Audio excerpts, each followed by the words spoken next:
hands up. Get your hands up. That's how he's treating a stranded citizen. The defendant acted without considering or being aware of the substantial and unjustifiable risks associated with his conduct. That is a felony.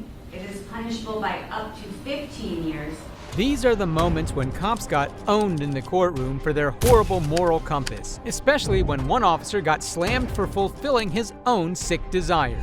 Get your hands up. Get your hands up. That's how he's treating a stranded citizen. On March 7, 2019, Palm Beach officer Newman Raja learned the final outcome of his trial, following an action he took that led to the most horrific situation imaginable. I have no idea what's going to happen right now. I do know one thing. There's going to be one side who's going to be brokenhearted. We know that for sure. What I ask everybody, and then I follow it up with I'm ordering, that I am respectful that this is the most pressure-packed moment for most people in their entire lives. However, 8 days earlier, at the beginning of Raja's trial, the prosecution revealed the real story of why he was being held on the stand. This all started back in October 2015. You'll hear about Corey Jones. He was living his life. Had a good job at the Delray Beach Housing Authority. Lived with his brother. Loved his family. Loved music. Music was his passion. He was a drummer. He played in bands. He played at family functions and organizations. And that's what he was doing on a Saturday night, October 17th of 2015. Corey Jones was the victim in this case, and his encounter with Raja became the last moments of his life. He's out at the middle of the night on the side of the road, stranded. And unlike a lot of folks in this world, he was patient, he was nice. All he wanted was some help to get home. You'll hear how he's giving her information just to get the help that he needs. But see, unfortunately for Corey Jones, his bad luck was turning much worse. Because unknown to him, that defendant was on duty. Jones had requested non-emergency assistance, and while waiting, it was Officer Raja who responded. See, he was a police officer at that time in the Palm Beach Gardens Police Department. He was working a detail, a plainclothes detail, where he was supposed to surveil neighborhoods, looking for car burglars.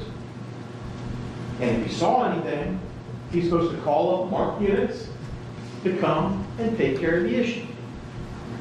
And he has supposed to be wearing a tactical vest, like you see on TV, in the news, maybe in person, with big letters that say police across it, so everybody knows who he is. Raja didn't bother with any of these precautions and instead proceeded to play both judge, jury, and executioner.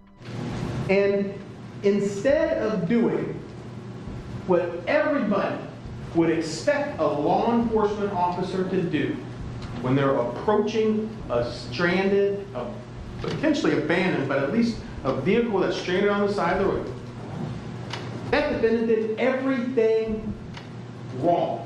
He did everything that you would not expect. In addition, during his trial, Raja claimed he had announced himself as an officer to Jones, but an audio recording disproved this. His blatant lying only made his case worse. Now, Corey Jones, he's got an expensive drum kit. He goes into not the nicest parts of Delray Beach for his job. So he did what any lawful American can do. He purchased a firearm, .380 handgun. You can't even try to create the situation that came about. He got that gun 2 days prior to this event. It was still in the box in his glove compartment. This would serve as a counter to another claim Raja had made, in which he stated his hand was forced due to Jones being armed. Corey Jones knew what was exactly about to happen, what any reasonable person could expect to happen. You'll show through the evidence today and through the next 2 weeks what Corey Jones was thinking. You'll hear how Corey Jones had that gun out of that box. You'll hear the chimes of the door opening on Corey Jones' SUV because he still had the keys in the ignition. And you'll hear the last words that Corey Jones ever spoke. There was no justification for Raja's actions other than sick pleasure. As was about to be explained, his actions were beyond disgusting. Nothing that shows he's an officer. He didn't even pull out the badge, which was in his wallet, in his back pocket, to show to Corey Jones. Much less put on that vest that said police, or even had his radio or his gun.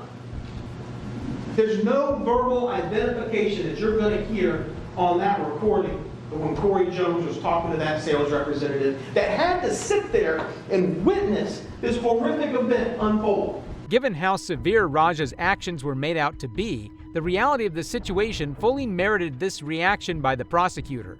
Yeah, I'm good. Really? That's what he's saying. That's not how an officer talks to a citizen at 3 o'clock in the morning on the side of the road. But that's how he spoke to what he saw with Corey Jones on the side of that road. Raja had acted more like a street gang thug than a police officer, especially moments before the fatal incident. As this defendant is saying these words to Corey Jones, and Corey Jones is responding back, he is getting closer and closer to Corey Jones. He's actually chasing Corey Jones away from his vehicle.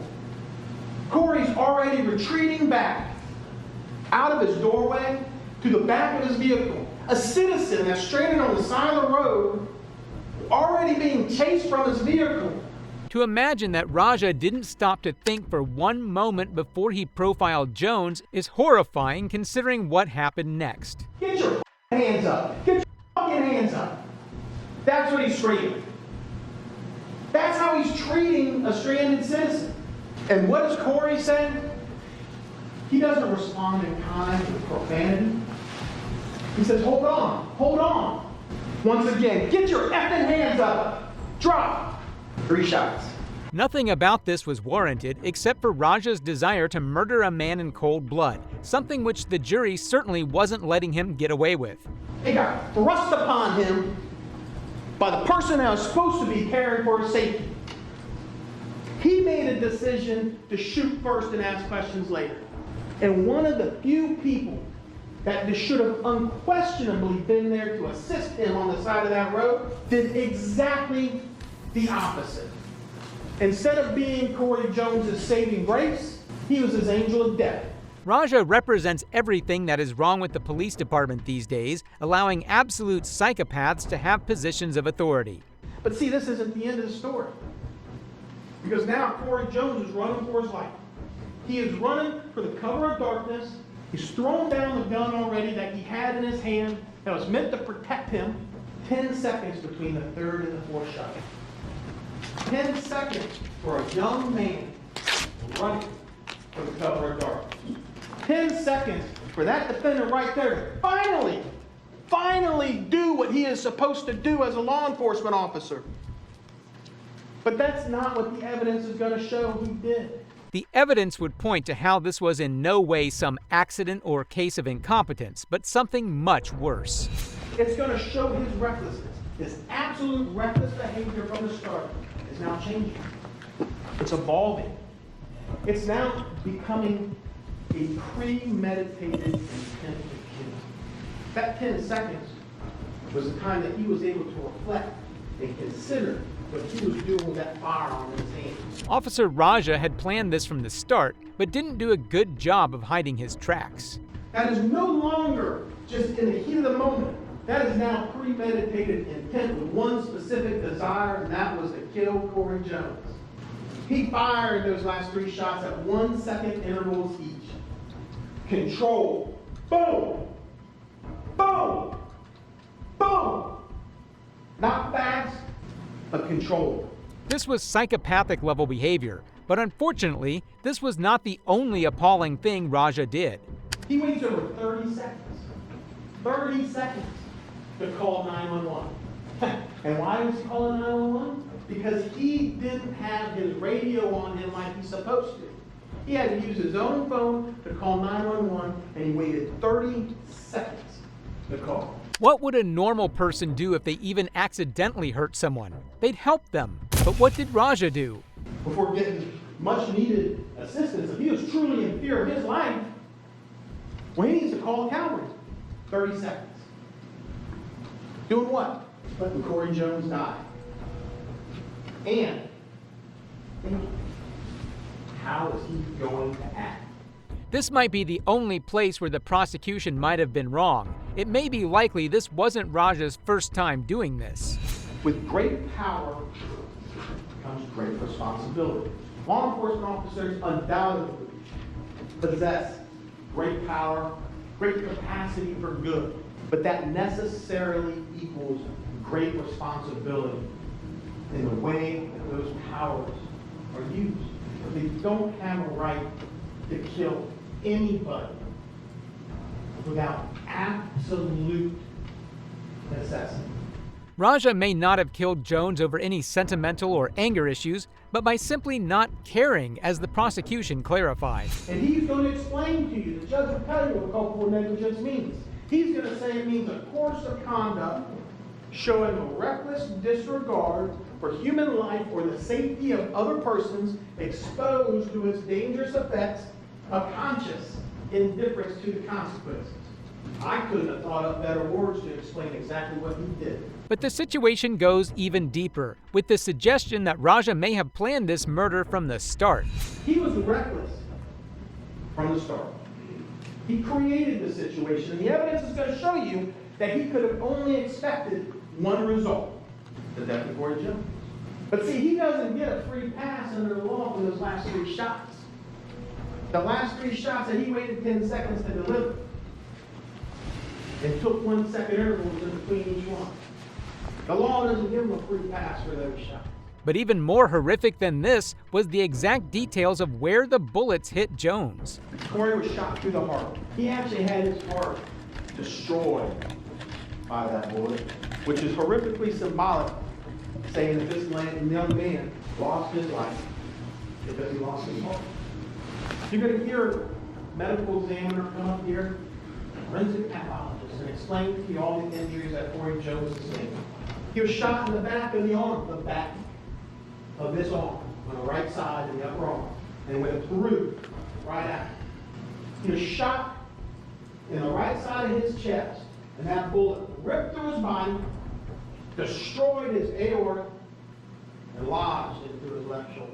Given the terrifying result of Raja's actions, and given how evil he had been proven to be, his version of events were still disgusting to hear. He says, Corey Jones jumps out of the vehicle immediately, says, I'm okay. He says, police. And what did Corey do? According to him, during his statement, Corey jumps back and puts the gun at him. And now he's afraid for his life. That's what he says in his statement. That's not what happened. That's not what you hear in the AT&T recorded call from the roadside assistance folks. It seems although Raja may have been a criminal, he certainly wasn't a smart one, as the prosecution ripped into him one final time. We're confident that you're going to agree on the one verdict for which all the evidence will support. And that's a verdict finding him guilty as charged of being a reckless killer and for trying to murder Corey Jones. I'm going to ask you to hold him responsible for how he misused that power. And the worst part is, Raja expressed no remorse, and even his family tried to defend his actions. But the judge saw it differently. We, the jury, find as follows. As to count 1, we find a defendant guilty of manslaughter while armed with a firearm as charged in the information. As to count 2, we found a defendant guilty of attempted first-degree murder as charged in the information. If you find a defendant guilty of attempted first-degree murder, you must next answer the following questions. Did the state prove beyond a reasonable doubt that the defendant actually possessed a firearm? Yes. Did the state prove beyond a reasonable doubt that the defendant actually discharged a firearm? Yes. Did the state prove beyond a reasonable doubt that the defendant in discharging the firearm actually caused great bodily harm or death to Corey L. Jones? Yes. Alas, something finally good came out of this case, as Raja was forced to face his reckoning. Palm Beach County Judge Joseph Marks imposed a 25-year sentence on both counts Raja was convicted of, ruling the fired police officer will serve the sentences concurrently. However, unlike Raja, some cops are worse. and go to even greater lengths to blame the victims themselves. The defendant acted without considering or being aware of the substantial and unjustifiable risks associated with his conduct. In November of 2021, Kansas City Sergeant Eric DeValcaneri stood trial for a 2019 shooting in which he and his partner fatally shot an unarmed black man, Cameron Lamb, in his own backyard. But it was the way he tried to justify it which was truly despicable. He takes his left hand with the gun, and as he brings it along up and around the left-hand side of the steering wheel is when my focus moves from that weapon to the center of his chest. And still, no information about a crime, no weapon of any kind that were in your mind that you knew about, no information like that at the time. You are now entering private property without a warrant, without probable cause, with your gun drawn. Eric had previously alleged it was necessary to shoot Lamb as he was armed, but as you'll find out, this was far from the truth. As all officers in my situation would have done. Did you have time to get a warrant? No, I did not. Did you have a duty to protect your partner? Yes, I did. And do you believe that you ultimately saved his life? Yes, I do. Despite Eric's confidence, the prosecution revealed the truth of how long it actually took for him to make such a reckless decision. 9 seconds from the time you start to encounter this individual without a probable cause, without a warrant, without knowing what crime, before you pull the trigger. 9 seconds. Before he presents the weapon in a threatening manner, correct? Yes. However, there was a reasonable suspicion to believe that the evidence of the incident had been tampered with. The gun that Eric claimed Lamb had drawn out was actually found in a box inside his staircase. However, the court was not going to let this slide. There are a number of facts in this case that are both aggravating and mitigating, sometimes all at the same time. First and foremost is this undeniable and uncontested fact. Cameron Lamb is dead, and Eric DeValcaneri killed him. That's undisputed.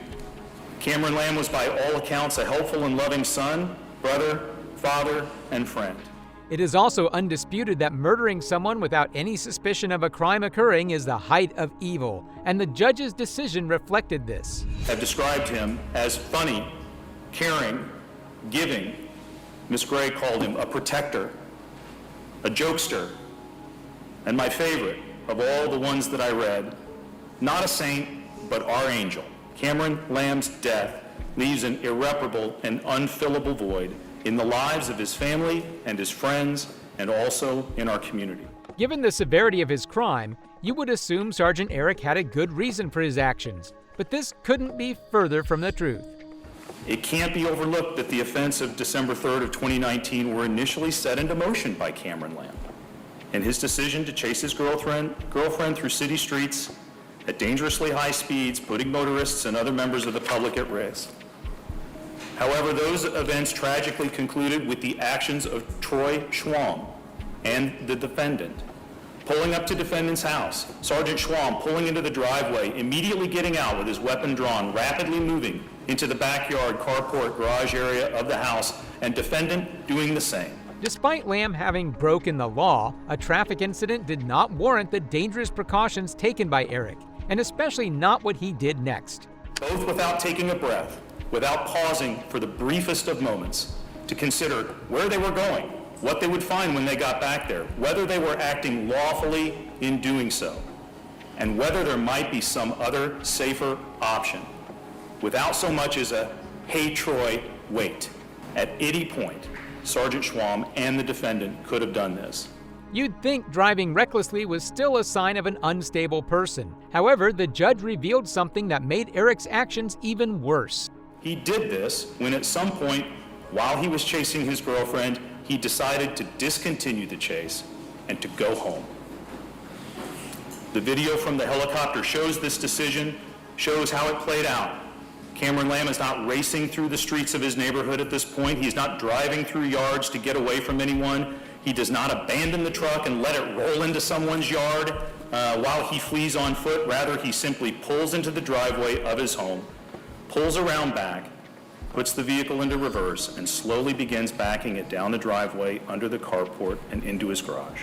The situation could have been left at that point, but it was Sergeant Eric's actions that proved why the police were beyond corrupt. Then Sergeant Schwam and Eric DeValconaire arrive, and as the court has found, an encounter that was over and a situation that had de-escalated was again escalated by what I have found, rightly or wrongly, was their unlawful entry into the backyard carport area and confrontation of Cameron Lamb. This is an aggravating factor. Given how avoidable of a situation this was, the blame rested entirely on Eric, who was about to pay for what he did. Cameron Lamb is dead. Eric DeValconaire killed him. And the court has found that that happened because the defendant acted without considering or being aware of the substantial and unjustifiable risks associated with his conduct, and that his actions were a gross deviation from the standard of care that a reasonable person would exercise in the situation. Eric DeValconaire, on count 1, the Class E felony of involuntary manslaughter in the second degree, I sentence you to a term of incarceration in the Missouri Division of Adult Institutions of 3 years. On the unclassified felony of armed criminal action, I sentence you to a term of incarceration of 6 years. Good riddance. Not all cops, however, get the same kind of treatment as Eric. Sometimes when a cop takes a life, the justice system unravels to expose all of its own corruption. That is a felony. It is punishable by up to 15 years. On June 5, 2024, Michigan Trooper Brian Keeley was called to court to answer for his actions involving the chase of a felon, Samuel Sterling. However, Keeley did not expect the charges that the judge brought before him. Mr. Keeley, in this matter, the people are alleging that on or around April 17th of 2024, in the city of Kentwood, county of Kent, state of Michigan, you committed the following offenses: homicide, murder, second degree. During Sterling's chase, Brian Keeley had rammed straight into Sterling in an unmarked vehicle, fatally wounding him. Said act committed without premeditation or deliberation, that is a felony. It is punishable by life or any term of years. A consecutive sentence may be imposed for each death that resulted from operating a vehicle, and your DNA is taken upon arrest. Keeley had served 25 years on the force. You'd think he'd have known better, but this just hinted at his true nature.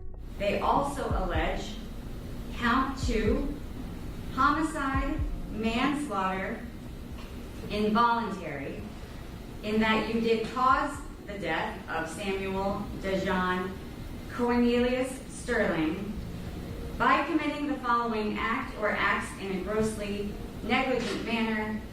If such a long-standing police officer was allowed to be this unprofessional, what does that say about others? However, he would soon face the consequences. It is punishable by up to 15 years in the Department of Corrections and a fine of up to $7,500 with your DNA taken upon arrest, and a consecutive sentence may be imposed for each death that resulted from operating the vehicle.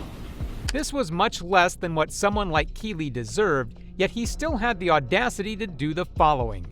Attorney Curtis, how is your client pleading at this time? Not guilty to both charges, Your Honor.